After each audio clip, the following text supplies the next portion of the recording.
Għal-Kap tal-Partit Nazzjonalista Simon Busuttil huwa aċċettabbli li jsir impjant tat-tisfija tad-dranaġġ f'żoni rurali fin-nofsinhar ta' Malta, iżda mhuwiex aċċettabbli li jsir investiment edukattiv.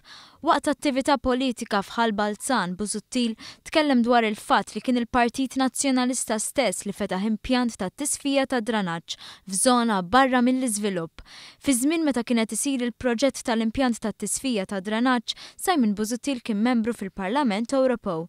Dak iż-żmien mhux talli moġġezzjonax għall-proġett talli kien waqqaf petizzjoni kontra proġett ieħor fin-nofsinhar ta' Malta, dak ta' impjant ta' riċiklaġġ.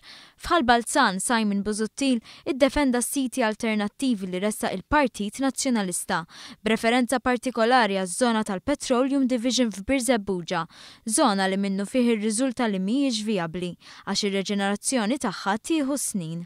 Semmejna bħal pereżempju is-sit tal-Petroleum Division f'Birzebbuġa irid post fin-naħa t'isfel ta' Malta. Il-laqa politika kienet indirizzata wkoll mit-tliet deputati nazzjonalisti Mario Gallia, Clyde Puli u David Aġus.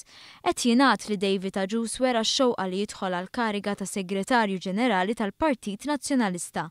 Iżda qed jingħad ukoll li Busuttil qed jappoġġja lil David Casa għal din il-kariga. Dan iżid l-inkwiet intern għall-Partit Nazzjonalista.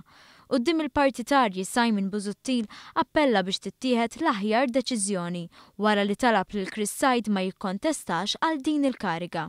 Għad-deċiżjoni kruċjali illi tintgħażel il-persuna illi ser tkun is-Segretarju Ġenerali ġdid tal-Partit Nazzjonalista. U jien nagħmluha ċara.